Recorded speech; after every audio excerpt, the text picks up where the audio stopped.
Okay. How are you doing today, Misty? Very good, Juliet. How are you? Doing great. So, Wonderful. hi everyone. I'm Juliet Rudder, and I am the Douglas County Community Engagement Coordinator with the Healthcare Coalition of Southern Oregon. This is our first giveaway opportunity for this month's Facebook Live sessions. Yay! So hang out with us until the end to learn how you can win some awesome prizes. I am here with Misty Morningstar today to talk about infant CPR. So Misty, would you please introduce yourself and tell us what you do? You bet, Juliet. My name is Misty Morningstar. I'm a nurse at Josephine County Public Health in Grants Pass. I taught first aid and CPR for probably, we're getting close to 20 years now. Taught in Josephine, Jackson, Coos County, Douglas County. It's something I feel like everybody should learn. It's a valuable skill. And especially when you have a new baby in your home, it's something that you should know and possibly revisit on a, I wouldn't say frequent basis because that might make you paranoid, but you should be able to perform this sort of task. And there's nothing that will ever look like any training when it really happens. It's always going to be a terrible event. So it's very important to remain calm when something like that is required. Yeah, for sure. And just real quick, could you tell us a little bit about where you work, your organization? Josephine County Public Health is in Grants Pass, and I am one of the clinic nurses. My primary job is communicable diseases. Right now, I'm working a lot with the COVID-19 contact tracers and response effort, and as well as what they refer to as blue sky, which would be all the STDs and enteric and pulmonary problems. But CPR is something I do also on my own time. I teach classes, but they do have, well, they don't right now because of COVID, but they will in the future be teaching classes at the public health department like we have done in the past many times. Okay, cool. And yeah, I think we can go ahead and get right into it. Now we have some viewers. Hello all. So once again, we are here with Misty Morningstar, and she is going to do a infant CPR demonstration with us today, and so excited. So if you want to go ahead and get started, I think we're ready. Okay, Juliet. So most of the cardiac arrests that you see in infants are due to some sort of respiratory problem. And it can be a problem that can be remedied by learning how to help a baby when they're choking. So it's really important to learn choking relief skills on an infant. And also, these mannequins, I'll hold it. There we go. Looks like I've got a good view. So these mannequins, when we're talking about infants, we're referring to ages 0 to 1 year of age. And the class that we teach pulls this portion of information in with infants, children, and adults. So you learn the entire process of CPR. And however, there are kits available that we'll talk about in a little bit that would focus more on infant CPR. So to relieve choking in an infant, you're going to hold their head because their heads are so big in comparison to their body. And you do 5 back blows. 1, 2, 3, 4, 5. Hold their head. Look for the offending object. You can remove it if you see it, but we do not do blind finger sweeps anymore. So if you don't see it, then you do 5 chest compressions. And you can hold the baby on your arm. That's considered a firm, flat surface. So you can go 1, 2, 3, 4, 5. Nothing. Back to the back. And you just keep doing that until the object comes out or they begin to pass out. And if this continues for a while, you're going to have to go into the process of infant CPR, which would be much more terrible than a choking relief scenario. So I often tell people that when they're doing this part, when they're faced with this terrible situation, to be able to just focus all your thoughts on this little one and let all this stuff that's happening around you fall away, because it will distract you. A sibling or somebody screaming or paramedics coming in, that will all distract you. So just focus on the little one. You need to make sure that the scene you're in is safe. So that's the first thing, because we don't want to injure ourselves as a rescuer. Is the scene safe? Looks like it's okay. Now I'm going to assess my little one. Are they breathing? At this point, they're not breathing. Hey, baby, hey, baby. And they're not responsive. So I would cry for help, help, help, I need help. Somebody help me, call 911. And then you go right to compressions. And they're about, the depth is about 1/3 the depth of a baby's chest, which is around a little over 1 inch. And that's not very far if you look on a ruler. And it's at a speed that's fairly quickly, 100 to 120 in a minute. And it's 2 fingers. And you're just compressing 1, 2, 3. And we can't see the mannequin right now. Can we? Yeah, sorry about that. No, you're fine. Okay. This is cool. There we go. Yeah. Okay, so you would do compressions. 1, 2, in the middle of the chest, again on a firm flat surface. 6, 7, 8, 9, 10, 11, 12, 14, 15, 16, 17, 18, 19, 20, 21, 23, 24, 25, 26, 27, 28, 29, 30. All right, now, if this is your kid, you can do mouth to mouth. If this is not your child and you're concerned about COVID or COVID spread, you're gonna just want to continue doing compressions. If you have the capacity to have a mask, you can use a mask, but even that's not recommended right now.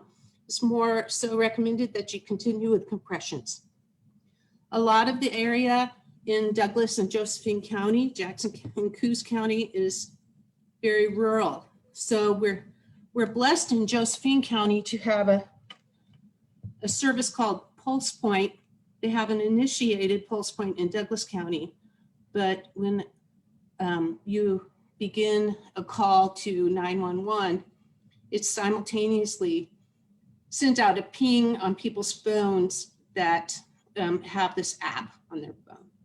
So they will get a ping on their phone that says CPR needed. It doesn't send people to your private address for HIPAA reasons and safety reasons, but it will send bystanders, I believe, within 400 yards to a rescue site. So if I was in Home Depot, my little child started choking on a French fry and we called for help, I was in the plumbing section and another rescuer was in the garden section, they could come and help me. So it's all about getting hands in the chest, getting people around you to help. COVID has placed a lot of restrictions on our classes right now. And we always have to be, oh my goodness, now I'm doing math. We always have to be aware of these restrictions. So we don't want too many people in the rescue area, but we want enough people to help us accomplish what we want to accomplish. Babies turn blue very quickly, so it's important to oxygenate them in a quick manner.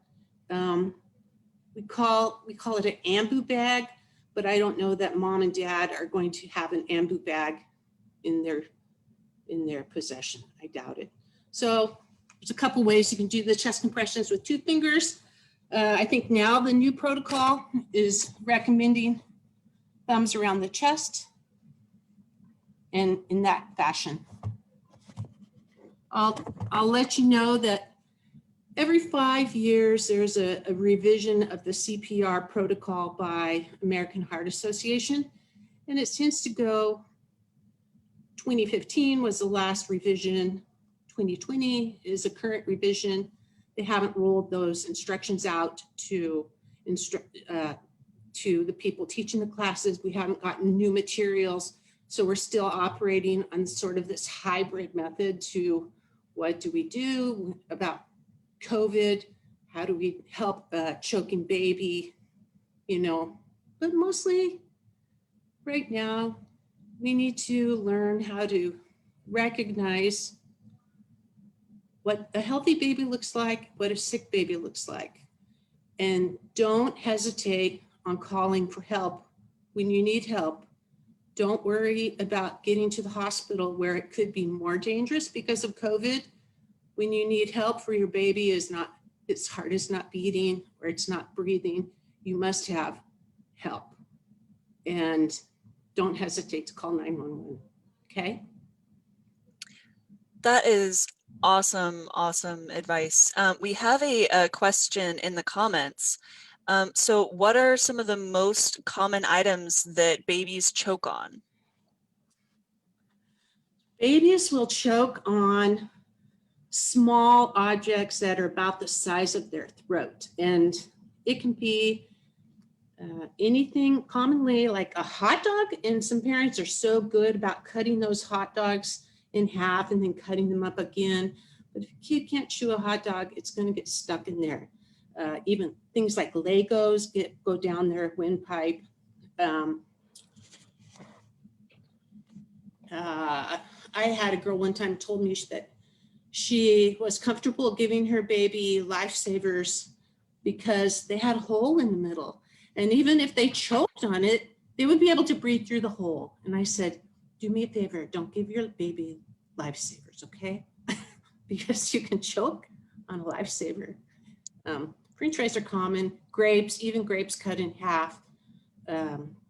Little toys, little tiny toys. I think that's why they got rid of things like micro machines.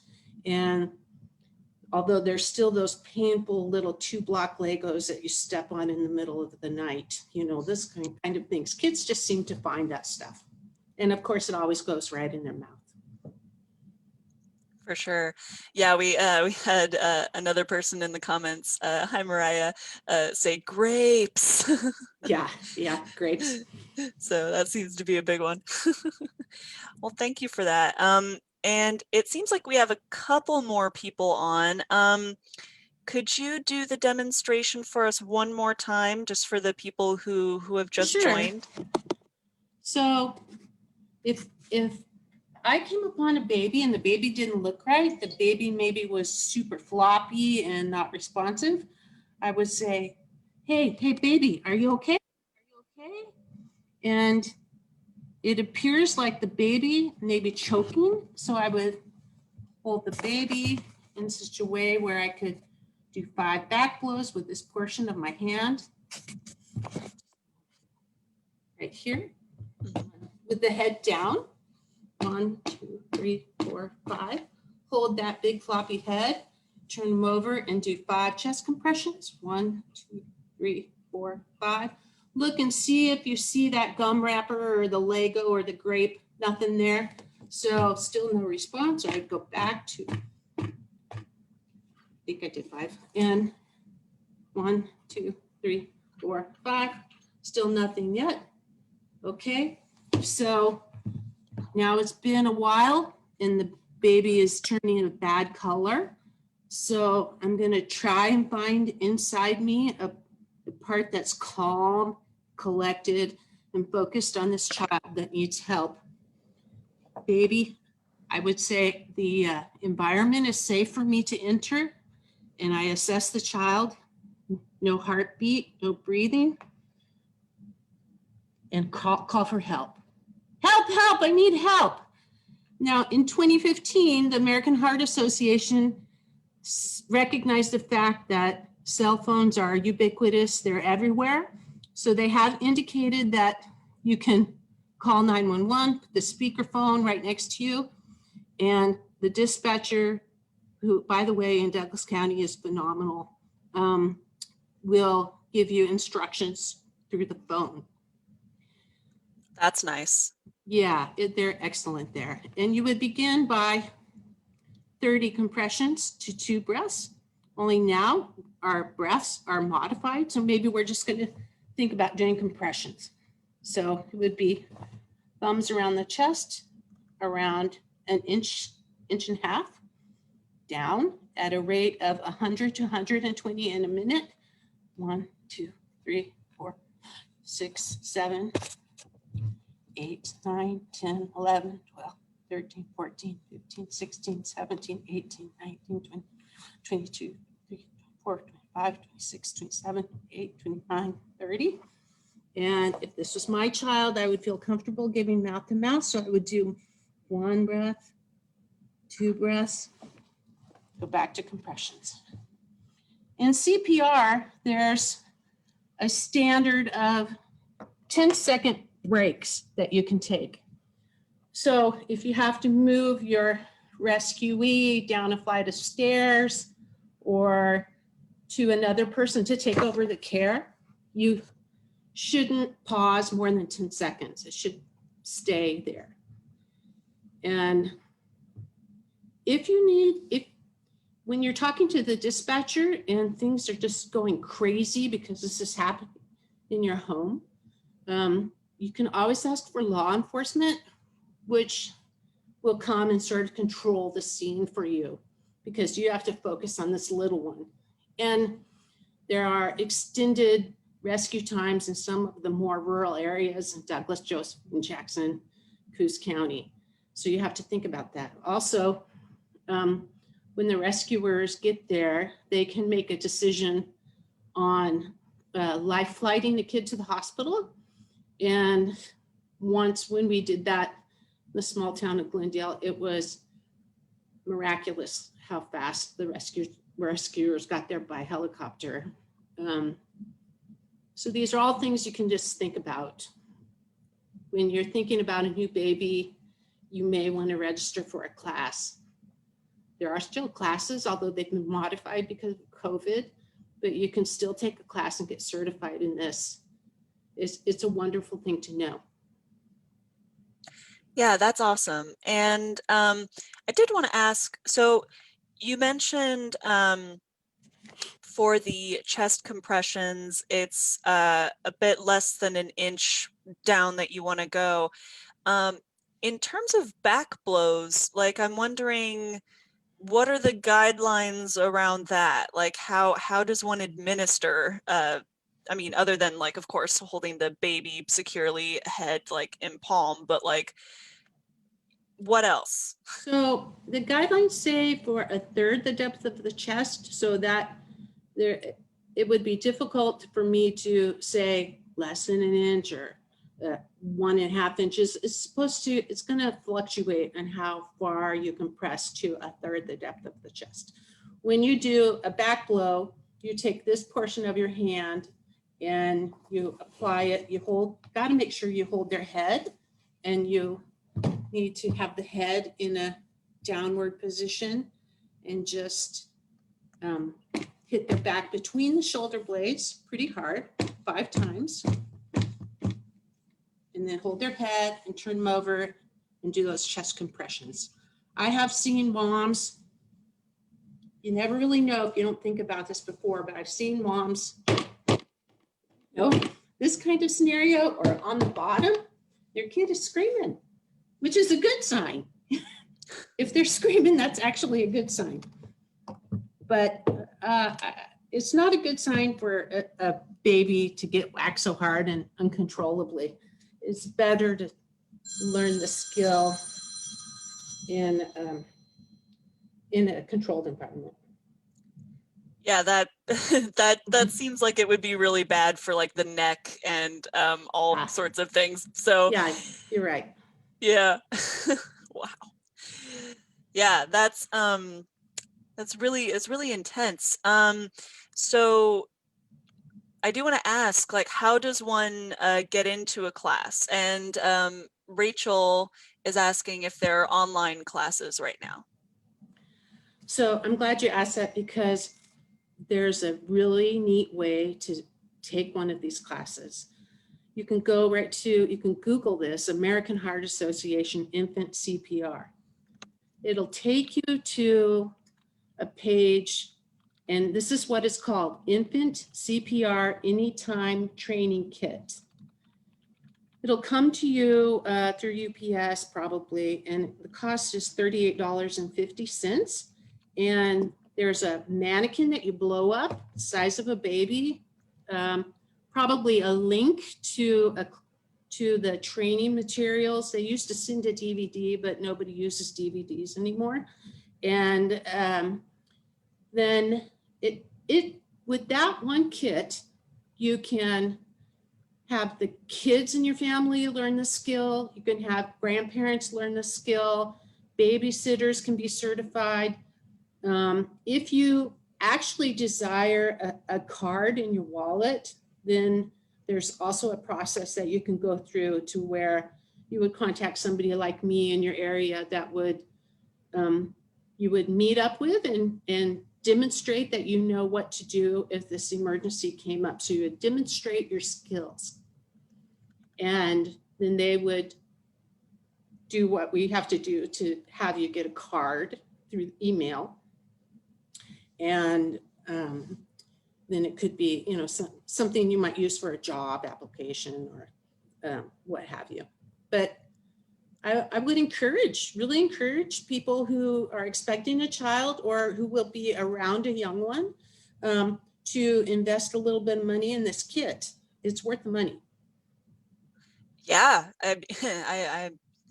gosh, this stuff is so intense and so like heart-wrenching to think that like it's something that does happen commonly and can happen to you. So it is best to be prepared in whatever way you can. So I will add a link to the American Heart Association Infant CPR to the comments when we're done. So yeah, that is super useful. Also, one thing to think about is that there's always the potential if, you know, that something terrible like this could be a crime.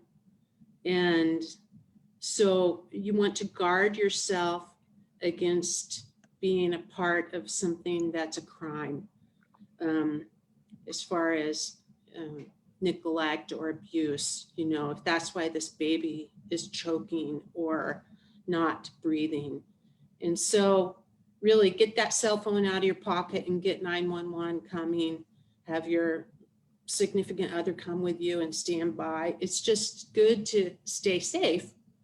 And we go over that rather extensively in the classes, but it's you have to be safe to be able to give help to people that need it. And if your life is in danger, you're not going to be help to anybody. Yeah. Yeah, that's really good to note. Yeah. Awesome. Well, I super appreciate that demonstration and all of this care and knowledge that you have to give to all of us. It's really wonderful. Is there anything else that you wanted to say to people viewing right now? I would just encourage you to sign up for a class, sign up for online training, share it with your friends, call. You can reach me through Juliet, has my email, and we can help you with that way. It's so important. And even though I'm super busy, I'm also going to school at PSU and School of Public Health, but I'm always going to help somebody who says, I need help. I have a baby coming, or I have a baby that has these issues, and how can I get that help? There's always somebody to help you. And even though we live in an area that's primarily rural, there are EMS agencies that are superbly trained that can help you. But there's such a small window of opportunity to administer aid. We didn't even talk about defibrillators. We used to not be able to use those on infants. We can now. So there's this very small window of time, and it helps. I've heard about a lot of kids that learn the skills in school, and they were able to help a younger sibling. So please just take the time to learn it. And I'm happy to be here and to talk to Juliet. And I hope this reaches the right people that need help. Thanks so much. I imagine that it will. Super, super appreciate it. So I did want to let everyone know, so we are doing another bout of prizes till the end of this year for our virtual community baby shower. And this month is Baby 101, as the previous posts have said.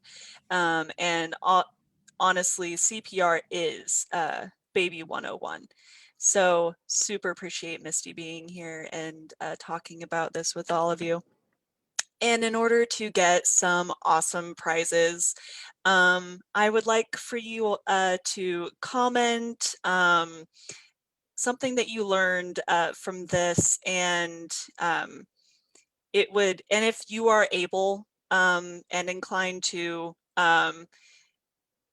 shoot us a link to the place that you're going to go to get certified. So once again, I will be posting the American Heart Association Infant CPR class link in the chat, in the comments, I mean. And I look forward to seeing what you all do with this and engaging with you later on, and hopefully sending out some awesome prizes.